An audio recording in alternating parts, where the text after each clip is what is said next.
7 en punto de la mañana, seguimos con más de Primera Página. A esta hora vamos a iniciar conversación. Ya está con nosotros el diputado Miguel Pizarro. Tiene varios días reflejando lo que es la realidad de las escuelas en nuestro país. Hay cifras importantes que destacar y me complace mucho que esté por acá, porque justamente ayer el estado de las escuelas en cuanto a infraestructura, en cuanto al salario de los profesores, fue noticia por la protesta que se dio frente al Ministerio de Educación. Un Ministerio de Educación que permanece en silencio durante muchos aspectos y durante denuncias de varios de sus agremiados. Denos, por favor, estas cifras y cuánto puede afectar o qué significa para un país que sus estudiantes en su edad inicial no se alimenten bien. Claro, muchas gracias por el espacio, Estenis. Un saludo a los que nos ven en su casa. Nosotros, como todos los años, presentamos la semana pasada el Estudio Nacional de Escuelas. Un estudio que hacemos, por un lado, con una encuestadora, por otro lado, con la estructura de líderes comunitarios y una tercera vía es el mundo magisterial. Y yo creo que hay tres cifras que son muy importantes. La primera es sobre lo que el gobierno dice. Si uno toma como ciertas las cifras oficiales, entre el 2016 y el 2018, más de 1.500 escuelas han dejado de servir el programa de alimentación escolar. ¿Y qué quiere decir? Que 1.500 escuelas en nuestro país ya no cuenten con el programa de alimentación escolar. Quiere decir que son escuelas donde el chamo no va a ir a clases porque la familia no lo va a despertar en la mañana para ahorrarse la plata del desayuno y pegar el almuerzo con la primera comida y poder tener la capacidad de alimentarlo. Son escuelas donde el chamo que va no está siendo bien alimentado y por ende va a tener problemas de crecimiento, va a ser un adolescente luego con problemas de aprendizaje y problemas cognitivos y va a terminar luego siendo un adulto que no va a ser competitivo en la vida laboral. Y esa cifra de las 1.500 escuelas sin programa de alimentación escolar además demuestra la desidia, el desgano, el desinterés de que algo tan importante como la educación funcione. Hicimos un estudio en los padres y le preguntamos a los padres cómo estaban comiendo ellos y sus hijos. Y hay dos cosas que son muy relevantes. La primera es que la mayoría de los padres con estudiantes en escuelas públicas está comiendo proteína animal apenas una vez cada 10 o 15 días.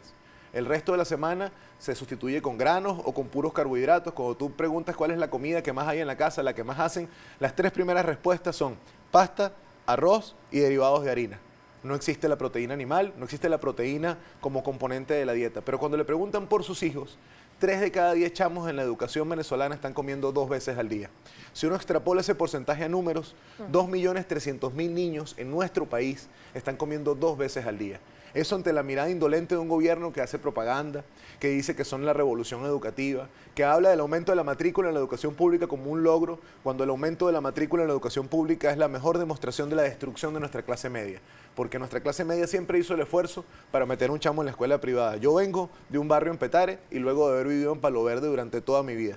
Yo estudié en una escuela privada producto del esfuerzo de mi familia, que sacrificaba comida, sacrificaba de todo para que yo pudiera estudiar. La migración a la educación pública es una demostración de la destrucción del poder adquisitivo, pero además es un riesgo.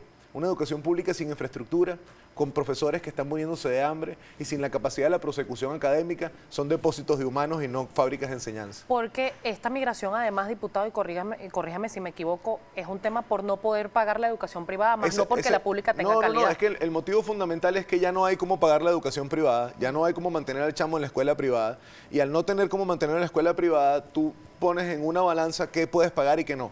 Entonces las familias de clase media decidieron priorizar por tener un poco de útiles escolares y un poco mejor los uniformes y la dotación escolar y meterlo en una escuela pública a pesar de que disminuya la calidad. Y eso es otra cifra que es muy importante. 70% de los niños que están yendo a las escuelas hoy fueron sin útiles nuevos y sin uniformes nuevos. ¿Eso en cifras cuánto es? El 70% de eso es 6 millones de niños. 6 millones de chamos fueron para el inicio de clases y han estado en clases sin tener los útiles escolares necesarios y sin tener los uniformes ni siquiera. Yo me acuerdo, y seguramente tú también, cuando uno estaba chiquito, el mejor momento era el principio del año escolar. Escogías qué superhéroe querías en el cuaderno, era el único momento en que los zapatos blancos en verdad eran blancos y el pantalón de lino en verdad servía y estaba liso.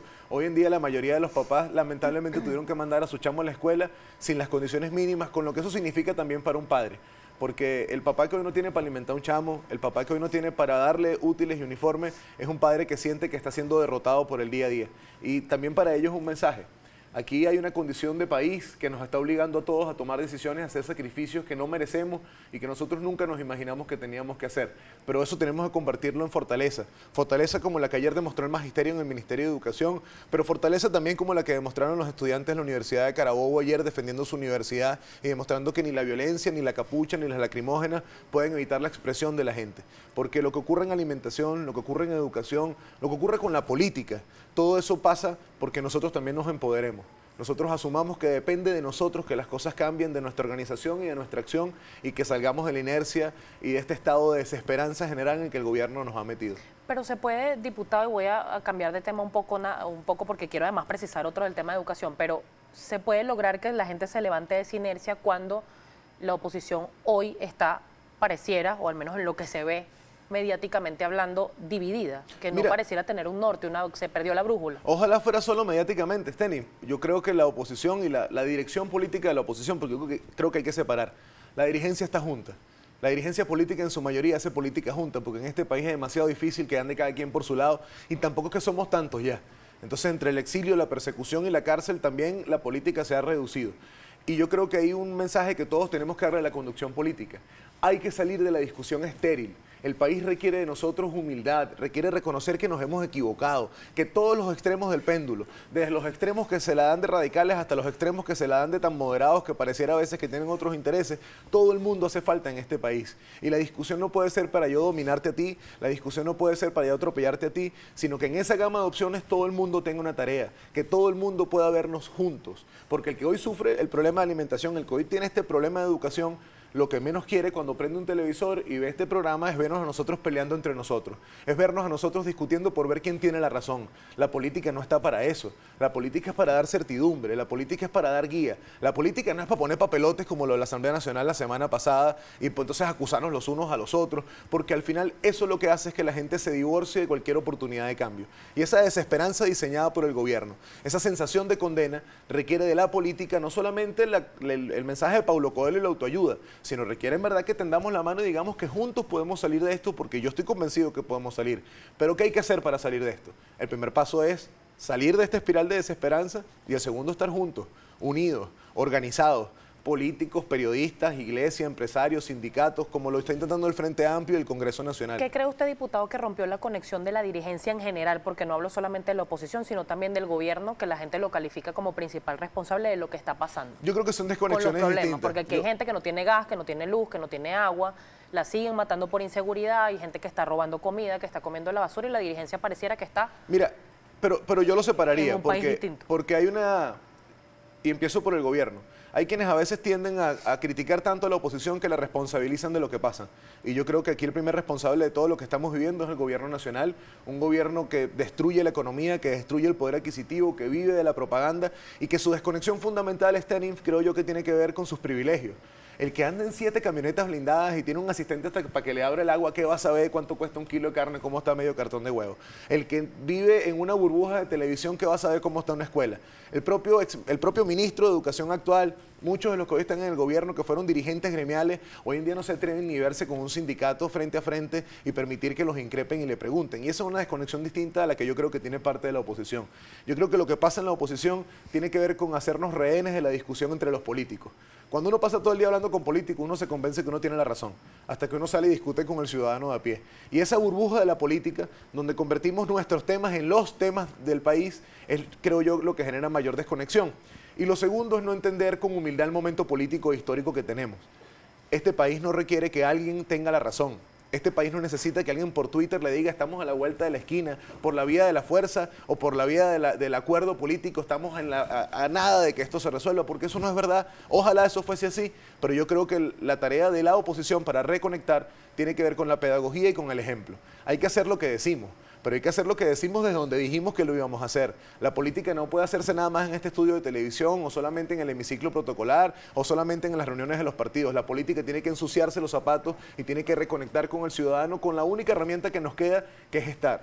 Esa es nuestra diferencia con el gobierno. Un político de oposición hoy puede entrar a un barrio, a un caserío, a una aldea, a una cola en cualquier lado con la solvencia moral de saber que nosotros representamos una solución. Pero hay que estar, porque si no estás, quien nos ve en su casa, quien nos lee luego, tiene la convicción de que los políticos son una burbuja y una clase en sí misma a la que no le importa su sufrimiento y su día a día. Diputado, quiero retornar a este tema porque todas las cifras que dio, 2.300.000 estudiantes comen 2 veces al día, más de 6 millones fueron este año escolar sin útiles nuevos. ¿Se puede medir a través de este estudio, o no sé si lo hicieron, o qué porcentaje de estos chamos llegan al bachillerato? Sí, mira, hicimos un estudio de cómo funciona el tránsito entre la primaria y el liceo. Cómo funciona el nivel de matrícula de los que salen de su camisa blanca a su camisa azul, para explicarlo en términos más llanos. el 30%, 3 de cada 10. Esa cifra puede variar, digamos, el número traducido puede variar de acuerdo al año en el que lo midamos, pero en los últimos 3 años ha sido constante que 3 de cada 10 que salen de la primaria no entran al liceo. Y eso pueden ser un poquito más de 2 millones de chamos. ¿Y qué quiere decir esa cifra? Que volvimos a una dinámica STENIF que estaba superada en nuestro país. El muchacho a los 15 años, como le tocó hacerlo a mi mamá, como le tocó hacerlo a mis tíos por allá hace unos añitos atrás, no diré hace cuántos para que mi mamá no se moleste por la edad, pero les toca otra vez a los 14, 15 años tomar una decisión difícil. O sigo estudiando o empiezo a trabajar. Y en las familias empieza a ocurrir que alguien se convierte en el proyecto familiar. Si tú tienes una casa de 4 muchachos, entonces los 2 más chiquitos estudian y los 2 más grandes trabajan para garantizar que los 2 más chiquitos estudien. Y de esto tenemos no solamente el número, sino casos vivenciales. Ya se está viendo en el día a día de la ciudad capital, de los barrios de Petare, que empiezan las familias a tener que tener una ingeniería distinta, donde los muchachos a los 14, 15 empiezan a caletear los mercados, empiezan a lavar los camiones como está pasando en Mezuca, o empiezan a recoger un poco los puestos de los cuidos de los boneros alrededor de la redoma para poder garantizar un poco de ingreso económico que permita que su hermanito o su hermanita pueda ir a la escuela y tener las cosas básicas. Y eso es absolutamente injusto, porque ¿qué va a pasar en 20 años? Que una parte de nuestro país va a seguir condenada a que el lugar donde nace determine el futuro que ellos van a tener. Y eso hay que romperlo, porque aquí hay que darle la misma oportunidad al chamo de La Lagunita que al chamo de Cotiza o al chamo de José Félix Rivas. Y la única forma de hacer eso es con buena educación que los prepare para a todos competir y tener con su conocimiento las herramientas para enfrentar la vida. Diputado, vamos a hacer una pausa comercial. Ya están llegando muchas preguntas a través de @primerapágina. Recuerde, por favor, sus redes sociales. @Miguel_Pizarro en todas, menos en Facebook, que es Miguel Pizarro Venezuela. Allí lo tienen. Pausa, ya venimos.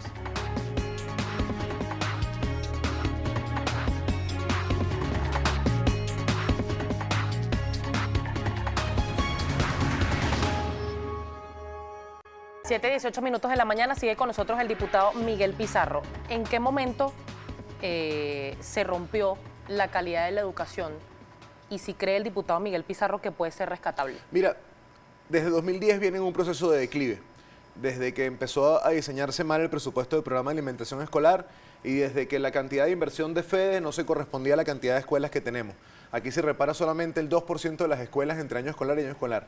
Aquí se han construido solamente 17 escuelas en los últimos 5 años en nuestro país. 17 escuelas en 5 años. Y ese proceso de declive que empezó en el 2010, creo que tiene en los últimos 2 años su mayor episodio de crisis. Ahora, para mí es absolutamente revertible. Yo creo que la oposición no puede nada más dar diagnóstico y por eso ese día también hicimos propuestas. Que el programa de alimentación escolar sea universal, que pueda estar en toda la educación. Con tan solo el 50% del presupuesto del Ministerio de Defensa para compra de armamentos, se podría dotar a todas las escuelas de un programa de alimentación escolar que funcionara. Que el programa de alimentación escolar no solamente alimente chamos, sino que además sea una oportunidad de emprendimiento y de desarrollo económico para las madres en el barrio. Que la escuela se convierta en el centro de la comunidad, que vaciemos de contenido las casas comunales y devolvamos el ejercicio comunitario al corazón de la escuela, porque en la medida que la escuela en el día enseña a los muchachos, en la tarde enseña los oficios, los fines de semana sea la casa de la cultura y los lugares de los abuelos, en esa medida la escuela va a volver a ser reconocida por todos, respetada por todos y defendida por todos. Tercero, con el 1%, Steny, el 1% de lo que se robaron los ministros de la emergencia eléctrica, Nervis Villalobos y su combo, con el 1% tú tuvieses un escalafón salarial que permitiera que los sueldos de nuestros docentes fuesen competitivos con los de Ecuador y con los de Perú. Yo no hablo con los de Gringolandia ni con los de Europa, que son sueldos grandes de primer mundo, hablemos de los vecinos más cercanos. Tuviese sueldos que permitieran que los profesores se mantuvieran en el país. Y por último, yo estoy convencido que si hay un programa de acompañamiento pedagógico que permita que el chamo que no tiene capacidades, que no tiene recursos y que viene con muy mala formación, tuviese acompañamiento del Estado para su prosecución escolar, no llegar al punto de la decisión entre trabajo o sigo estudiando, porque para toda la familia fuese un incentivo mantener al chamo en la escuela para poder garantizar programas sociales y que él se pueda formar. Y eso yo creo que es parte de lo que tenemos que hacer como alternativa.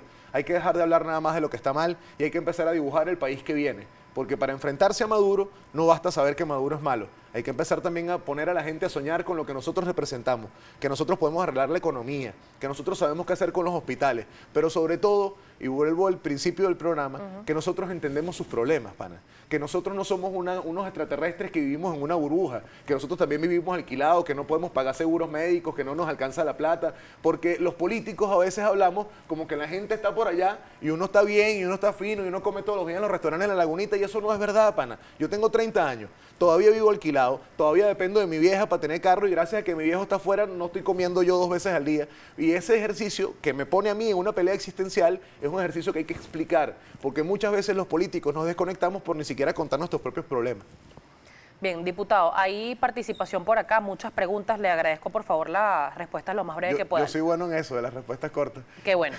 Juan Martínez le pregunta por acá, ¿por qué la Asamblea no se pronuncia por tablas salariales de hambre promulgadas por el gobierno? Mira, nos hemos pronunciado 2 veces, se hizo un primer debate, también se hizo un llamado a la OIT, la Organización Internacional del Trabajo, para que venga una misión de exploración a ver en Venezuela lo que está haciendo, una misión de estudio, lo que está ocurriendo, y aquí un llamado a la Unidad de Acción Sindical y a todo el magisterio.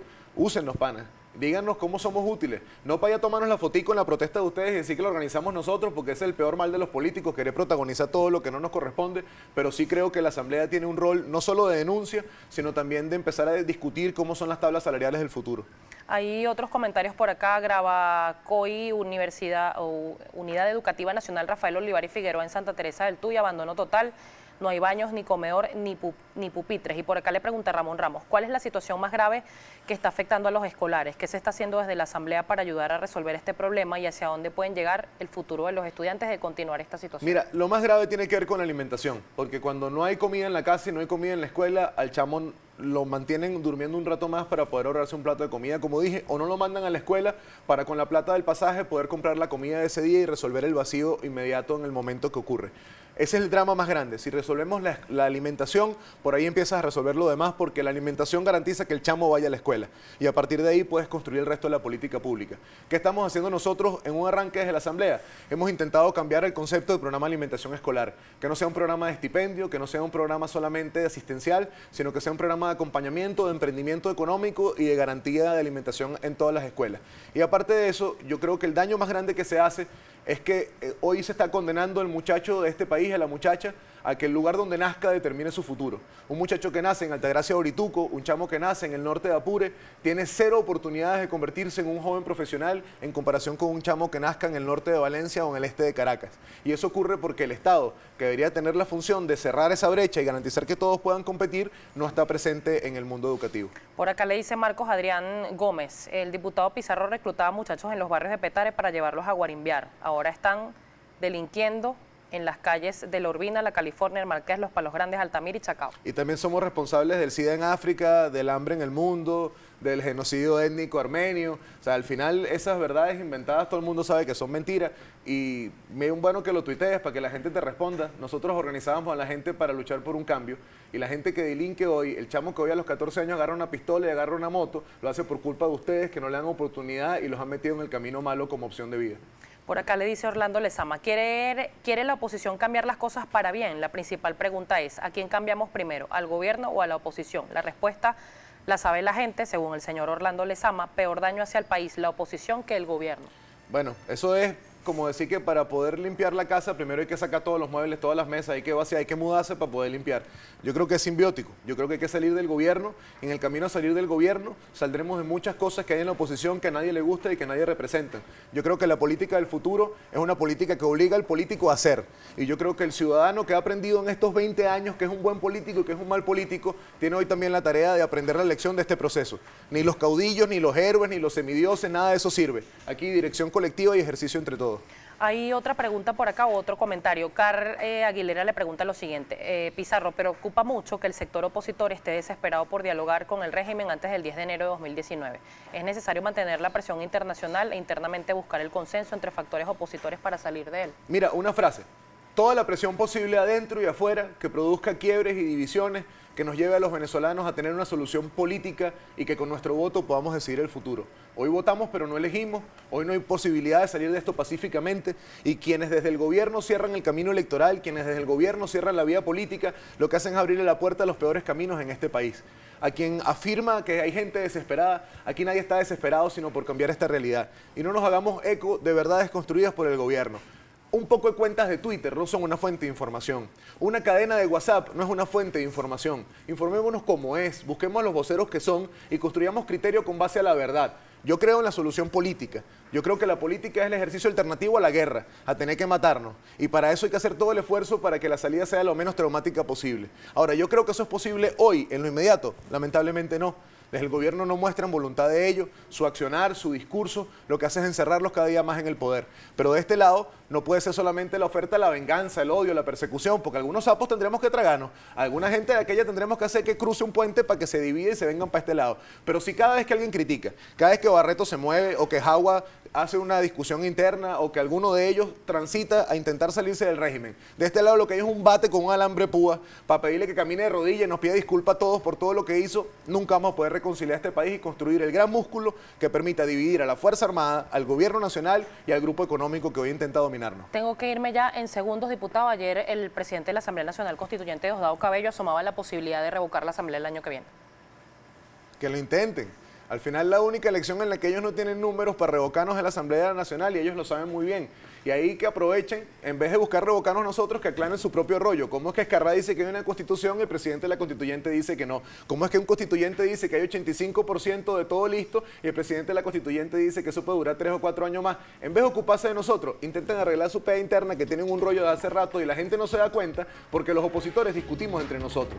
Pero si nosotros dejáramos de pelear entre nosotros en televisión, pudiéramos visibilizar lo que está pasando de aquel lado, que están fracturados y no hayan cómo hacer para enmendar el capote, y eso hay que aprovecharlo para poder avanzar políticamente y cambiar este país. Diputado, agradecida por tenerlo acá en Primera Página. Estábamos Gracias. conversando con el diputado Miguel Pizarro. Son las 7:27 de la mañana, nos corresponde hacer pausa, ya venimos con más.